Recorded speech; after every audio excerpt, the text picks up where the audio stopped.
जेवण जरी नाही दिलं आम्ही उपाशी राहू, एक टाइमचे जेवण खाऊ आणि पाणी पिऊन राहू. जसं आमचे पाटील साहेब उपोषणाशी बसले आहेत तसं पण आम्ही पण उपोषण करू.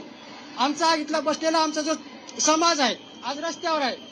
विरोधक हे म्हणतात किंवा मराठ्यांना आता सरकार तर म्हणते की आम्ही टॉयलेटची व्यवस्था करून दिली, टँकर लावून दिले.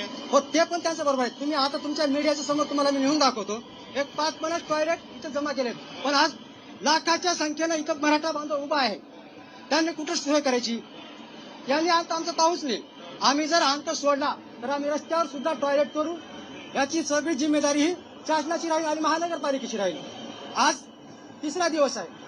गावाकडून आम्ही अन्न आणत आहोत, आमचे बांधव पाठवत आहेत, पण ह्या 2-3 दिवसाखाली पूर्ण हॉटेल बंद आहेत. पाण्याची टँकरची सोय काल केली, ती पण तुटपुंजे बोटावर मोजणे इतके. एवढ्या लोकसंख्येला एवढे टँकर पुरतील का? आणि हे कुणाचे जेव्हा आहेत? हे आम्ही भरलेल्या टॅक्सवर. ही मुंबई आहे आमची आणि आम्हाला रस्त्यावर हटवत आहेत. पार्किंगची सोय केली, त्या ठिकाणी बसण्यासाठी नाही.